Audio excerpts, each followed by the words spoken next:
Tuvo suerte.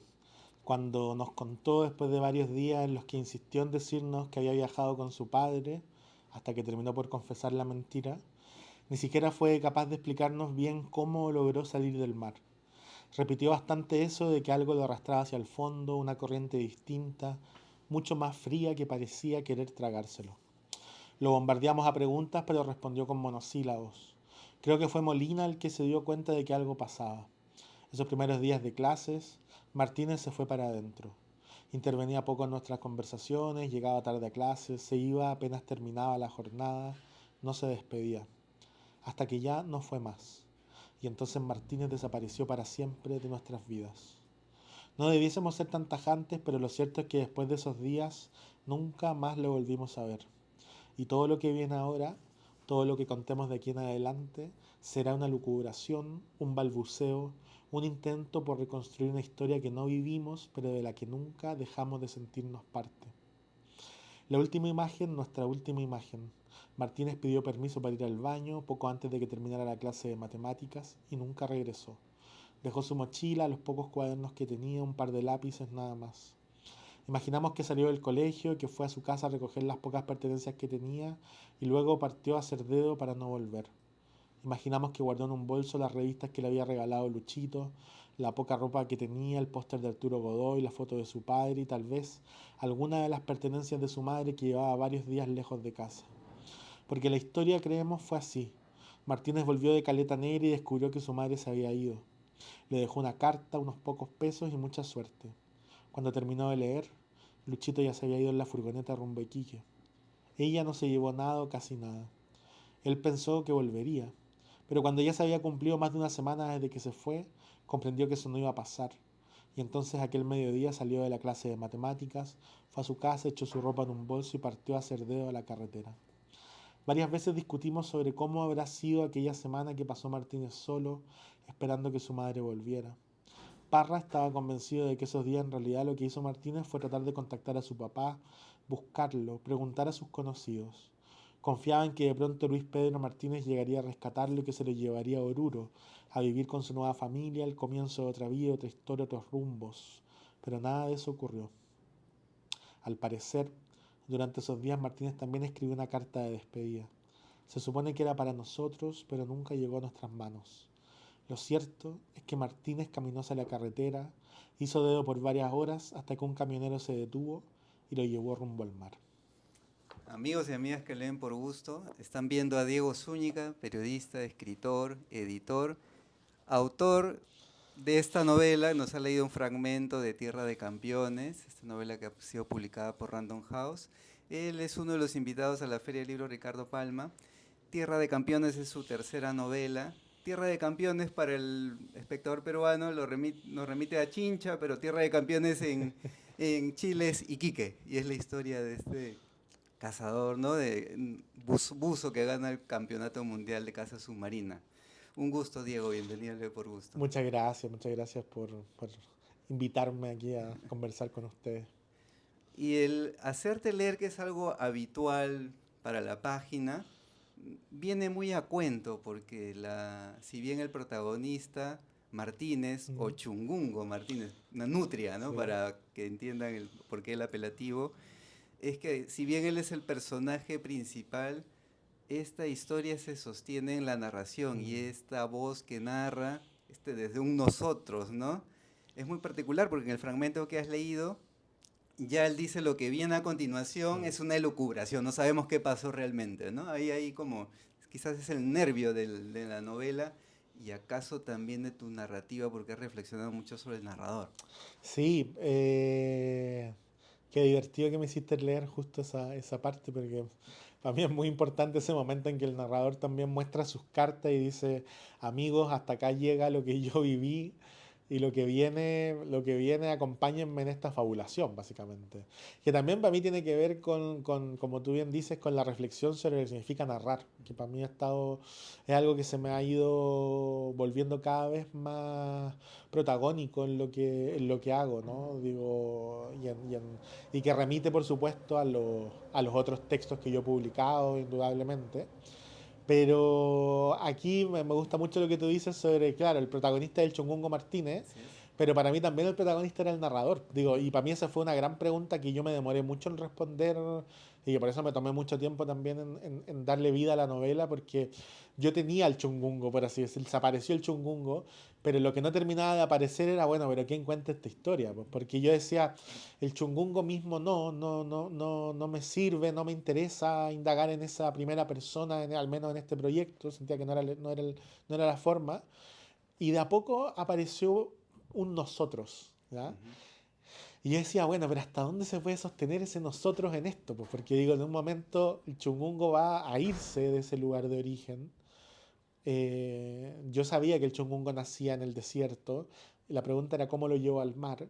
Y cuando lo llevo al mar, que justamente este momento de transición que leímos, me lo llevo hasta Caleta y digo, bueno, pero él se va a ir solo a esa Caleta, no se va con nadie más. Y digo, bueno, pero ¿y quién sigue narrando ahí si ya... Y me pareció, dije, bueno, hagamos una cosa así, empecemos con un nosotros, que es un narrador que siempre me resulta atractivo, y después démosle singularidad a ese narrador y hagamos que desaparezca, entre comillas, y se vuelva una suerte como de tercera persona que no es realmente una tercera persona omnisciente, ni mucho menos, pero sí me interesaba mucho que esta idea de la fabulación y las posibilidades quedaran registradas, porque también para mí eso es la narración en general, ¿no? O sea, esta novela yo hice un trabajo de documentación, por supuesto, además una novela que ocurre en años que yo no viví, entonces tuve que armarme obviamente de información, de trabajo, de revisar prensa, literatura de la época, textos de historia, ¿no? O sea, pero el eje de todo para mí sigue siendo la fabulación, ¿ya? O sea, y por eso es una novela y no es otra cosa, ¿no? Pues en estas conversaciones con autores, pues siempre la historia, el hecho que se relata, o sea, o el sustrato real, porque esta historia tiene un Ujú. personaje real, Raúl Choque, pero en la ficción es el chungungo Martínez, pues no se toma en cuenta algo, ¿no? Y por ejemplo, una conversación con Martín Coan, escritor argentino, él decía, bueno, yo me demoro más más que en escribir la Mm. historia, en pensar el narrador, Claro, ese dispositivo que es quien cuenta la historia, porque puede haber, y hay múltiples es elecciones, ¿no? mucha, Un narrador omnisciente que lo sepa todo, claro, la propia voz del chungungo en sí, primera persona, que no es el caso, por cierto, de quienes todavía no leen la novela, o esta voz colectiva, mm, ¿no? Muy a la de los cachorros de Vargas Llosa, ¿no? Cuando cuenta la historia de sí, Pichula Cuellar, ¿no? Ese nosotros de niños, sí, adolescentes, la transición cuando él es hombre. Y seguimos también el derrotero de ahí, ¿no? sí. Pensar en el narrador, Diego. Bueno, mencionas a Martín, que es alguien que me parece que ha reflexionado Mm, harto de esto. mm, Yo justo tuve, si mal no recuerdo, fue este año, quizás fue o a principio de año, lo entrevisté a Martín, que fue a Martín Coan, que fue a Chile, y hablamos harto de esto porque se habían publicado ya sus cuentos, que además son cuentos, los cuentos de Martín son muy pensados desde el narrador mismo, ¿no? Y hablamos mucho rato de esto porque a mí es una cosa que me obsesiona en el último tiempo, ¿no? Como la fuerza que tiene el que cuenta la historia, el poder que tiene el que cuenta la historia. Y en ese caso los dos coincidíamos en dos cosas, ¿no? Uno, alguien que pensó mucho sobre el eje mismo de la narración fue Ricardo Piglia, que es alguien a quien yo he leído siempre también con mucha admiración. En los talleres que yo dicto lo comparto mucho sus reflexiones, como a partir de eso, que tiene un texto que es una conferencia que dio cuando se ganó el premio José Donoso allá en Chile. eh, Modos de narrar, creo que es el título de la conferencia, extraordinario. Pienso mucho en él, pero también pienso mucho en algo con quien hablamos con Coan sobre. Pienso mucho en Juan Carlos Netti, ¿no? Digo, Netti me parece que es un narrador del que yo he aprendido mucho. Y sobre todo aprendí una cosa o le di vuelta mucho a una cosa y que lo comparto mucho en los talleres, y es que eh, de pronto uno, claro, cuando te dicen, bueno, ¿quién cuenta la historia? Uno suele pensar inmediatamente, bueno, que la cuente el que mejor la conoce, ¿no? Digo, y la pregunta interesante ahí es, y bueno, y si la cuenta el que no la conoce tan bien, ¿qué podemos recibir de eso? ¿Qué produce esa decisión, esa estrategia? Y, Y en ese sentido, para mí, un texto de Onetti que es muy. Que a propósito pensé de todos los cachorros, y que también es verdad que sería muy útil pensando en estas cosas, ¿no? Bueno, Vargas Llosa pensó mucho, yo creo, sobre todo yo diría, la primera etapa de Vargas Llosa fue una reflexión constante sobre, bueno, quién narra esto y cómo esto define el material, ¿no? Y que viene de Faulkner, probablemente, que era como la gran obsesión del boom, ¿no? Como el gran antecedente. Pero en el caso de Netti pensaba, yo siempre comparto una novelita corta que él tiene que se llama Los Adioses, que es extraordinaria y que es una novela que la narra alguien, es un personaje que narra una historia que no sabe realmente de qué está hablando, solo él es un almacenero y va contando una historia que le van contando las personas que vienen al almacén, ¿no? Digo, entonces tú llegáis al final y decís, puta, pero pasó lo que pasó realmente, y como que empezáis a tratar de desarmar esa maraña que se armó narrativa, y para mí es muy gozoso como lector.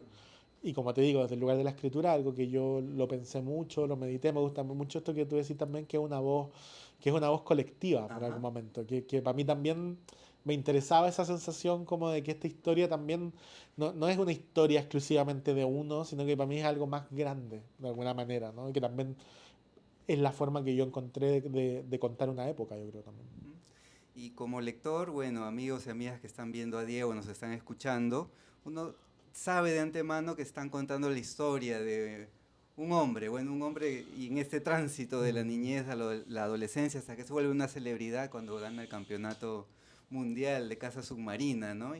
Y antes de ser chungungo, ¿no? Conocemos a este claro, Martínez, su historia de vida hasta este momento que leyó Diego, donde el narrador dice, bueno, lo que va a pasar a continuación no lo tengo claro, son claro. suposiciones, elucubraciones, ¿no? Pero seguimos, ¿no? en esa historia. Permítame un paréntesis, porque si esta conversación fuera un relato, vamos a hacer un flashback. A ver, tú has dicho que esta historia la has escuchado en las sobremesas Claro. familiares y hay ahí como ya una vocación en ciernes desde la infancia por contar.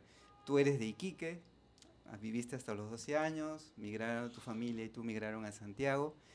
Esta vocación de narrar, ahora que ha pasado un tiempo, ¿cómo la explicas? Wow, qué difícil respuesta, ¿no? Porque Mm, esto es casi como ir al psicólogo y preguntar por qué me interesó escribir, ¿no? ajá, Digo,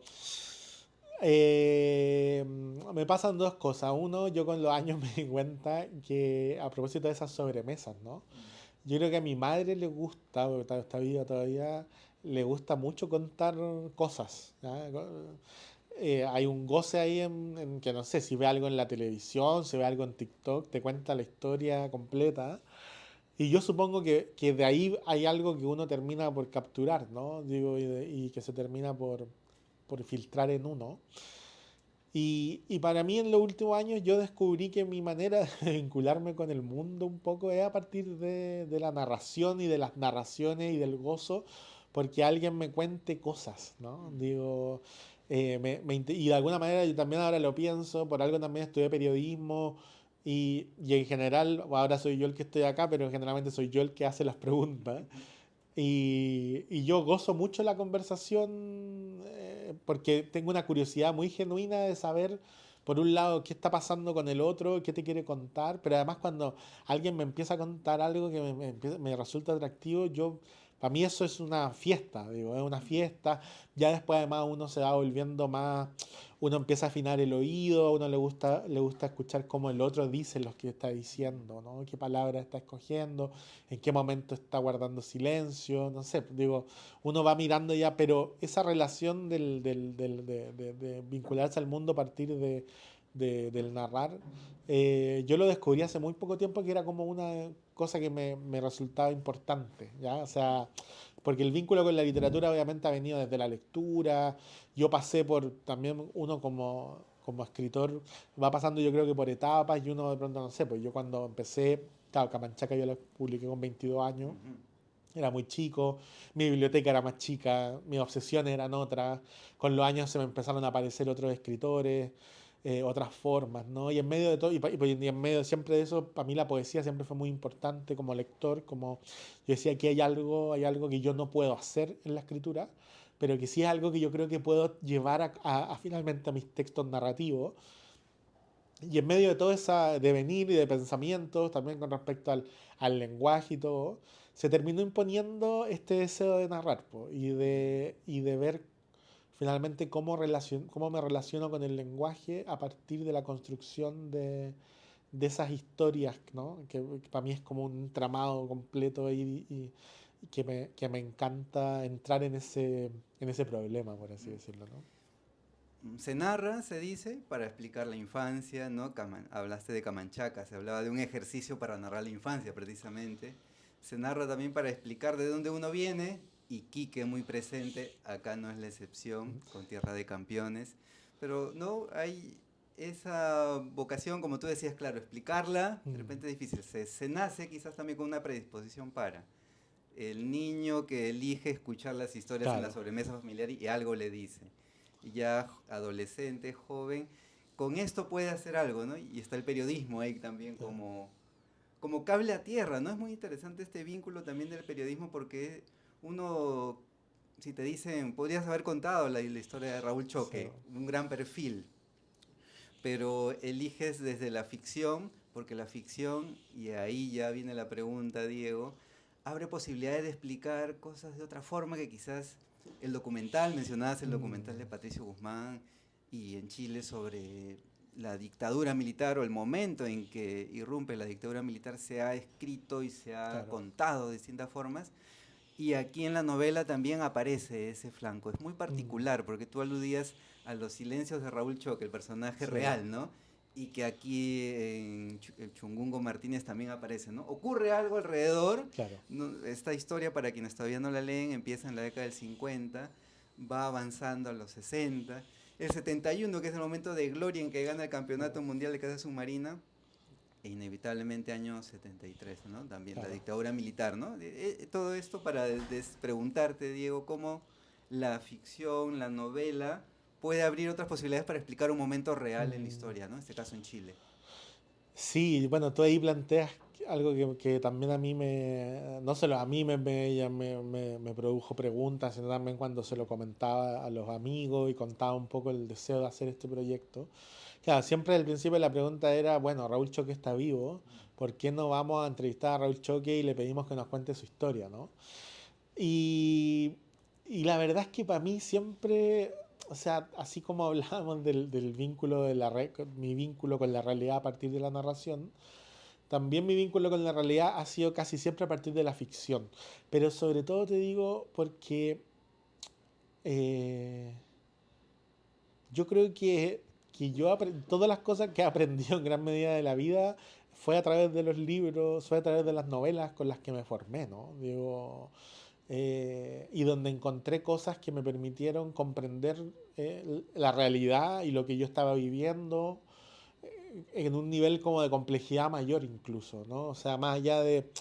Yo respeto mucho, obviamente, y leo mucho hoy día, que va a sonar un poco contradictorio, pero hoy día estoy leyendo pocas novelas en general, Ujú. ¿ya? Como mi deseo de ficción y de narración, yo creo que lo he ido resolviendo, esto no lo digo con ningún orgullo, ¿no? Pero me veo una serie de televisión y siento que ya más o menos ahí hay algo que se resuelve y en ese sentido mi vínculo con la literatura se ha vuelto mucho más a partir de la lectura de poesía o de los ensayos o de una escritura un poco más híbrida, ¿ya? Como que me interesan mucho hoy día esos formatos, pensando en Ribeiros, esos libros como Prosa Patria, po, Ujú.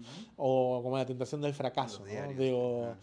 también es verdad que sí sigo leyendo mucho cuento por los talleres, que son sobre todo el material que comparto, y eso me tiene muy conectado, obviamente, con la escritura más actual también. Pero eh, creo que la ficción, desde el inicio, ¿no? Porque yo estudié periodismo y todo, pero yo sentía que en la ficción podían ocurrir, o sea, la ficción podía condensar muchas mayores capas de sentido de la realidad que quizás un texto simplemente informativo, ¿ya? Como, ¿Qué quiero decir con esto también? Yo creo que hay textos periodísticos y hay textos de no ficción que logran condensar eso, por supuesto, ¿no? Estoy pensando, no sé, pues, en Rodolfo Walsh, que me parece, o sea, todo lo que hizo Walsh me parece extraordinario. Hoy día, para mí, algunas de mis escritoras y escritores eh, que más admiro de los que están vivos han trabajado con esto. María Moreno, por ejemplo. María Moreno ha trabajado casi exclusivamente con la no ficción y lo que hace me parece una cosa... Pero ahí lo interesante es que en el caso de María Moreno, por ejemplo, eh, es el trabajo que tiene ella con el lenguaje, que es una cosa descomunal. Digo, es que para mí es comparativo a lo que hacen los poetas con el lenguaje. ¿Ya? María Moreno lo lleva al terreno de la no ficción, además, entonces, o María Sena Christoph, que es otra escritora que yo disfruto mucho también y que trabaja con estos materiales de realidad. Pero a mí me hay algo en la novela, como yo creo que tiene que ver, ahora es que tú lo decís también, con respecto a ese origen, ¿no? Yo gocé mucho leyendo novelas, aprendí muchas cosas y las experiencias, y para mí haber leído ciertas novelas fue haber vivido experiencias que supongo que son equiparables a cosas de la vida real, por así decirlo, ¿no? O sea, a cosas impactantes, no sé, por enamorarse, vivir un duelo, ¿no? O sea, eh, conocer gente que tú después vayas a admirar, tener amigos, no sé, experiencias de la vida importantes que terminan definiéndote.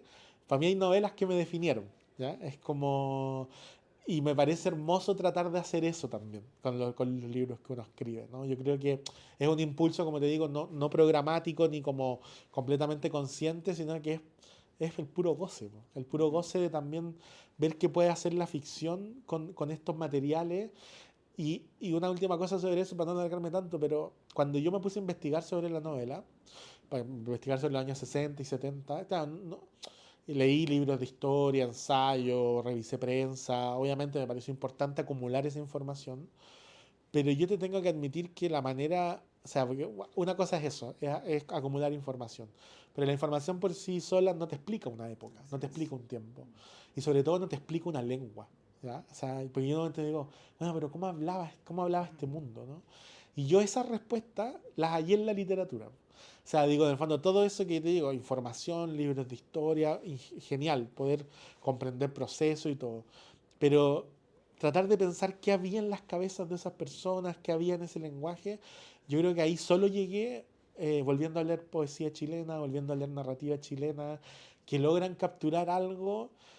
No quiero sonar esotérico, Ajá. pero sí, logran capturar, si queremos decirlo, disculpen la cursilería, ¿no? Pero el alma, el alma de un mundo. O sea, yo también me imagino que acá también ocurre. Si yo quisiera entender realmente qué es el Perú, debería irme a leer y a volver a leer a Vallejo y volver a leer a Blanca Varela y quedarme un rato ahí, ¿ya? O sea, y volver a leer los cuentos de Ribeiro. Estoy seguro que leyendo eso voy a entender muchas cosas de cómo son, ¿ya? Y de cómo somos finalmente, ¿no? Es muy particular lo que dices, Diego, porque la poesía, hay un poema de Washington Delgado, que es un poeta peruano de la generación del 50, titulado Historia del Perú. Y dice, pues esta no es una historia, ¿no? Acá somos más que un conjunto de Ya, huesos de quienes ya no están, ¿no? Sintetizando todo lo que ocurre. buenísimo. Has hablado de poesía, de lenguaje. Quiero invitarte a leer un fragmento de la página 257. Por algo he elegido ese fragmento, hasta donde consideres, no tienes que leer Wow, muy extenso, ¿no? wow. A ver, Ya me imaginé a dónde me ah, ibas a llevar. 257, sí, de Tierra de Campeones. Un día el río fue negro.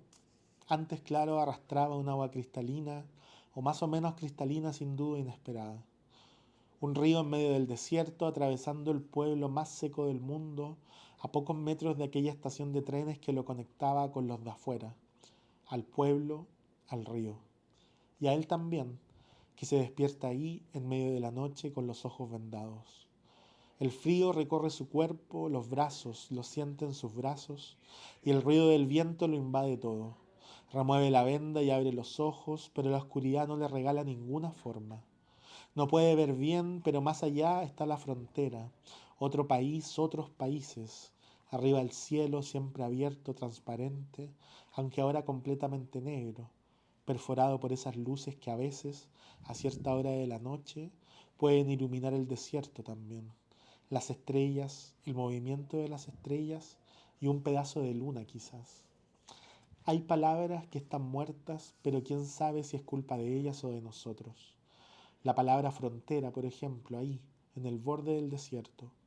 A lo lejos las montañas, tal vez un volcán, algún camino sinuoso. La imposibilidad real de decir dónde estás si de este lado o del otro. Un despropósito. Una palabra muerta. Eso alguien lo iba a escribir. Quizás habría que aplastar esa palabra como se aplasta una hormiga entre los dos pulgares. La palabra misterio, por ejemplo. La palabra misterio que ya no explica nada. O la palabra desierto. Habría que reemplazar la palabra desierto por eso que alguien siente cuando piensa en este pueblo atravesado por un río negro, el pueblo más seco del mundo, el río más largo de esta tierra, negro, frágil, ya casi muerto.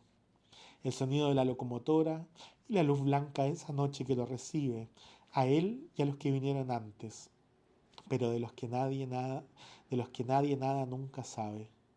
Podríamos hablar de un oasis. Quizás sería la palabra correcta para describir ese lugar, pero ¿a quién le interesan las palabras correctas cuando él llega un poco antes de que empiece a amanecer? No hay forma de distinguir las cosas. La noche aún se resiste y él mantiene los ojos abiertos. Seguramente es un oasis, aunque a los pocos días la palabra vergel le resultará más apropiada. Pero no va a decir nada. El mundo le arrebató el habla.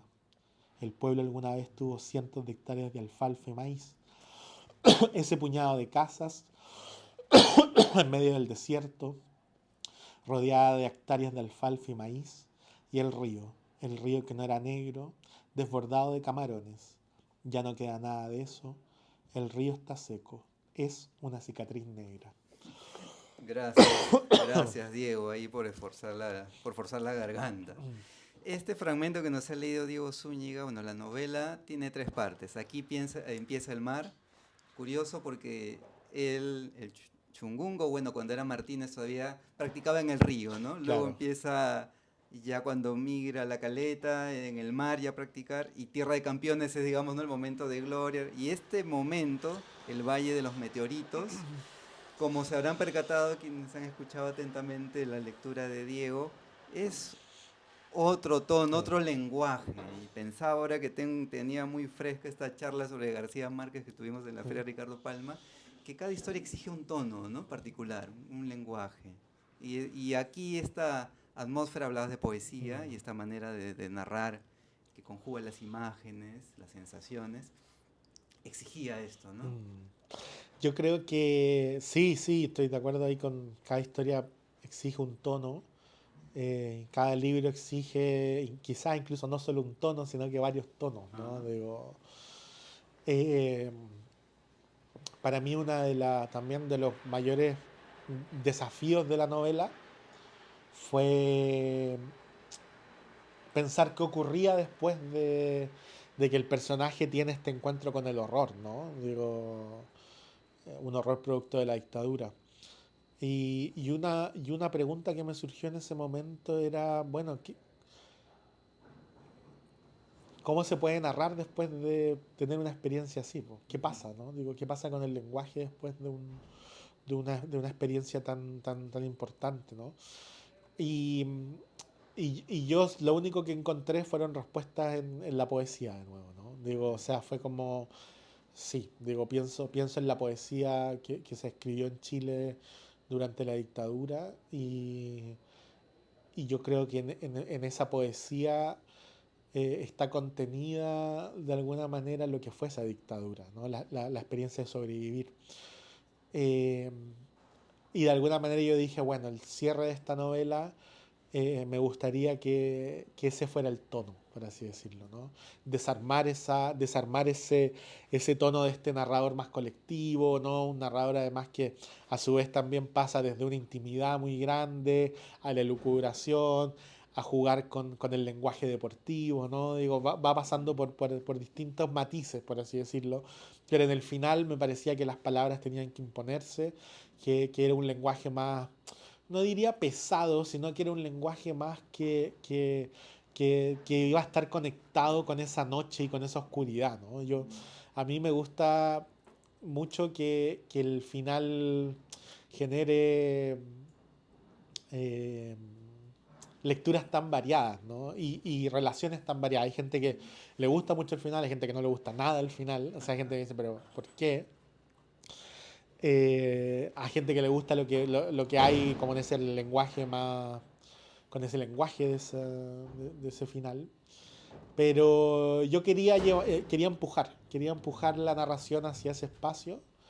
Y nada, ahora que lo volví a leer en voz alta, hay en este capítulo, que es un capítulo breve, también mucho homenaje a distintos poetas. Hay un momento ahora que yo de lo que leía, cuando se habla de aplastar la palabra misterio, es una cita a un poema hermoso de Ricardo Celarrayán, un poeta argentino, un poema que se llama La Gran Salina. Se los recomiendo mucho. Yo tomé muy prestado de muchos poetas cosas, imágenes. Aquí está entre medio Montalbetti también.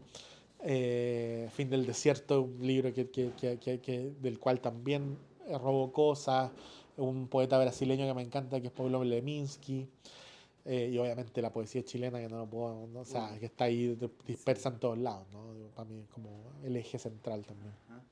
Diego, presiento que podríamos seguir hablando de más y más temas, pero quiero aprovechar y no abusar tampoco del tiempo, cerrando esta conversación, haciendo honor al nombre de la página que es Lee por Gusto, y al final pues pido, no exijo, pido, ¿no? Apelo a ese escritor, pero que ante todo es lector, para que hable de 5 libros Vamos. favoritos, de tantos, ¿no? Y 5 libros que al escucharte a ti hablar de ellos, pues yo estoy seguro que suscita siempre un interés, ¿no? Y ese es el objetivo de esta sección.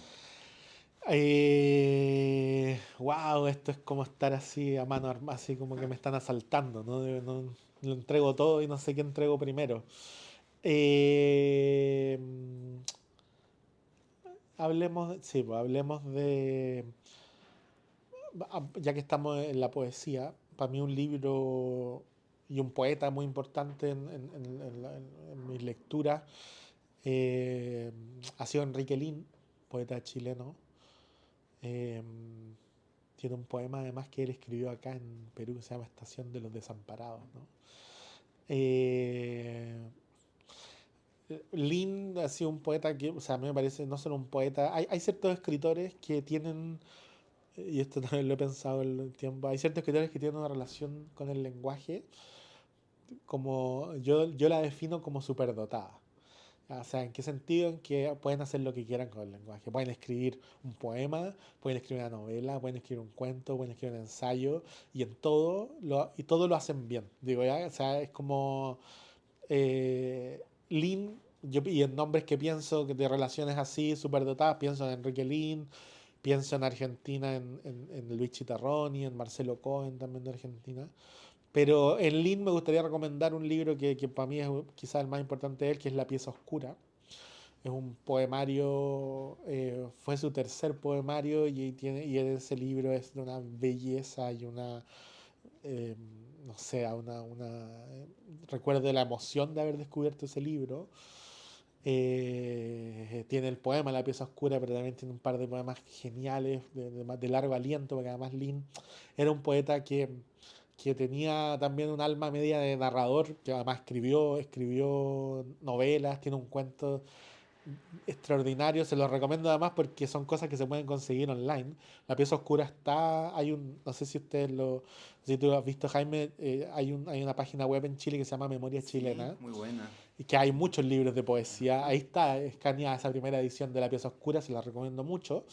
Y Lin también tiene un textito que yo lo comparto en los talleres que se llama Guacho y Pochocha, es un cuento. Es un cuento impresionante. Si tú me dijeras, haz una antología de los mejores cuentos chilenos, ese está seguro, ya, o sea, un top 5 que tiene que ver con lo que te digo, con esta relación súper dotada con las palabras, ¿no? Parto por Lin, de ahí me voy, a propósito que la mencionábamos, a María Moreno, me parece una escritora argentina que ha trabajado obviamente con la no ficción, como contábamos. Yo creo que su texto quizás que invita a entrar de manera más directa con su obra fue Blackout, que lo publicó Random House hace unos años, donde ella cuenta, entre otras cosas, es un libro más de cierto corte autobiográfico, donde cuenta su relación con el alcohol, pero también su relación con los amigos de la época.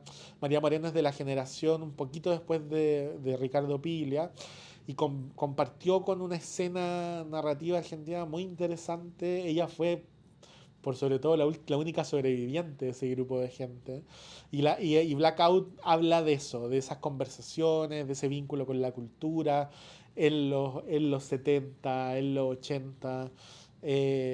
Digo Blackout, pero yo te diría cualquier libro de María Moreno. Sigue escribiendo, sigue publicando y publica, uno puede leer cada cierto tiempo, publica columnas en página 12. Yo te puedo asegurar que nadie escribe mejor que María Moreno hoy día en nuestro idioma. Digo, nadie. No, no, no tengo. O sea, tú leí eso además y tú decís, sí, o sea, esto de la idea del estilo, el estilo ahí está. Digo, vivo, no sé, reverbera, una cosa así. Le recomiendo mucho Blackout, pero también cualquier libro de su obra sería lindo entrar ahí. Hablemos también de. Hace poquito. Sí, voy a hablar sobre todo de libros que en el último tiempo me han dado mucha vuelta por cosas de trabajo y cosas así, ¿no? Eh, Tuve la suerte de estar leyendo en estas semanas mucho a un escritor colombiano que se llama Tomás González, porque me pidieron entrevistarlo. Tomás González es un escritor que su primera novela la publicó en el 83, es una persona ya que tiene más de 70 años, y, llegó como, o sea, el momento en que su obra empieza a ser más conocida un poco fuera de Colombia fue con un libro hermoso que se llama La luz difícil. Es una novela que publicó en su tiempo Alfaguara y que ahora Sexto Piso en España volvió a reeditar primero La luz difícil y luego también volvió a reeditar su primera novela que se llama Primero estaba el mar.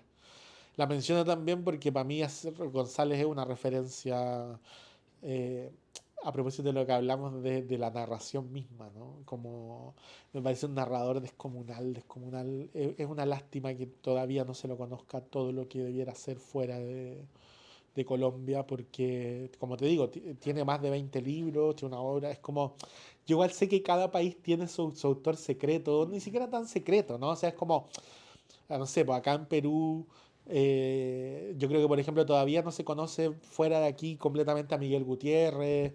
En su momento Osvaldo Reynoso también era como un autor que circulaba un poco. O sea, cada uno, o sea, a mí uno de aquí que me encanta es Luis Loaiza. O sea, Otras tardes, un libro que he regalado 200.000 veces, ¿no? Digo, cada país latinoamericano tiene su secreto.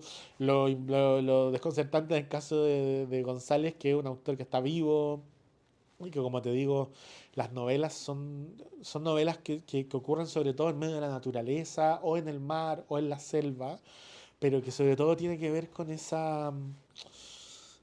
amor por la narración misma y por los personajes.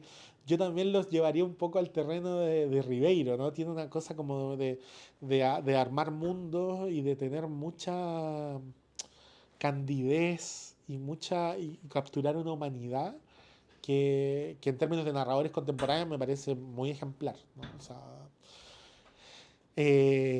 claro, y lo entrevisté, entonces por eso he venido leyéndolo mucho, ahora volví a mirar muchas de sus novelas, me encanta. Y luego voy a mencionarte a una te voy a mencionar a otro argentino, me encantaría mencionar de otros lugares, pero al final las lecturas de uno están muy marcadas. Eh, Hay un poeta argentino que se llama Sergio Raimondi, ¿no? De hecho, justo ahora vi que en la edición de esta poesía de Montalbetti, que sacó personaje secundario, la contratapa la hace Raimondi, ¿ya? Eh, Raimondi es un poeta argentino de los años 90, se dice, que ha publicado muy poquito, tiene dos libros en estricto rigor. Tiene un libro primero que se llama Poesía Civil, que lo publica a inicios del 2000, que es un libro extraordinario, extraordinario, extraordinario. Pero ahora, hace 2 años atrás, publicó un nuevo libro, después de veintitantos años, que todos estaban esperando, que se llama Lexicón. Es un libro que publicó la editorial Mansalva. Y lo que quería hacer Raimondo y su proyecto era hacer como una enciclopedia que condensara el mundo, ¿ya? Y en el fondo es un libro que él escribió muchas entradas, pero finalmente seleccionó, no me acuerdo ahora cuántas son, pero que el libro son 400 páginas de poesía y en el fondo cada poema es una entrada de esta enciclopedia. Y él utiliza un, o sea, no sé, pues ya no me acuerdo ahora bien, pero un concepto y hace un poema. Y para definir ese concepto. Y es un libro impresionante porque además de ser un libro en términos de poesía, de una belleza así muy, muy, muy impactante, Raimondi le interesa en la literatura cruzar todas las disciplinas. Entonces, es una enciclopedia que convoca, no sé, pues la botánica, la economía, la historia, la sociología, ¿no? O sea, la medicina. Entonces, tú vas leyendo cada entrada y es como viví la belleza del poema, pero además aprendí cosas, pensé, y eso te permite mirar el mundo también desde otro lugar, en fin, no sé, un libro de poesía que me impactó mucho de las últimas lecturas. Y creo que voy en cuatro ya, me falta el último. Eh, Mencionemos algún contemporáneo más. Bueno, voy a. Pensando en los libros de este año, o sea, ahora que uno dice, hoy voy a hacer la lista de los mejores libros, que son típicas cosas que nosotros los periodistas hacemos. Tengo varias cosas que vi que como lectura me gustaron este año, pero me voy a quedar sobre todo con... Hay un ensayito que publicó Juan Cárdenas, otro colombiano amigo, se llama La ligereza, ¿no? Lo publicó Periférica. Es un libro chiquito con, no me acuerdo, tres o cuatro ensayos. Hay un ensayo que le dedica a Arquedas, que es impresionante. Y, y a mí la cabeza de Juan me resulta muy atractiva, lo que está pensando, las cosas que conecta. Él plantea en La ligereza, que es el ensayo que le da título al libro, claro, que toda la literatura, o sea, a él le parece más impactante, siempre ha jugado con lo ligero. Que uno piensa que una obra maestra en general es como una cosa pesada y él dice no. En realidad una obra maestra generalmente es una obra ligera.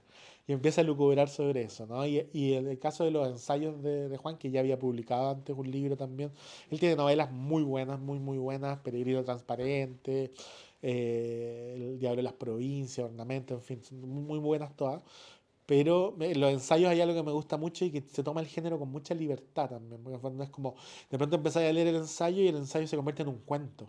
Entonces decís, chuta, estábamos hablando de una cosa, estoy metido en una historia, ¿cómo salgo de acá? Y terminas dándole una vuelta y llegáis al final y decís, no sé si leí un cuento, no sé si leí un ensayo, pero sí sé que salí pensando muchas cosas. Ya digo, y para mí ese estímulo me parece clave y se lo recomiendo mucho, no solo ese libro, sino que toda la obra de Juan también.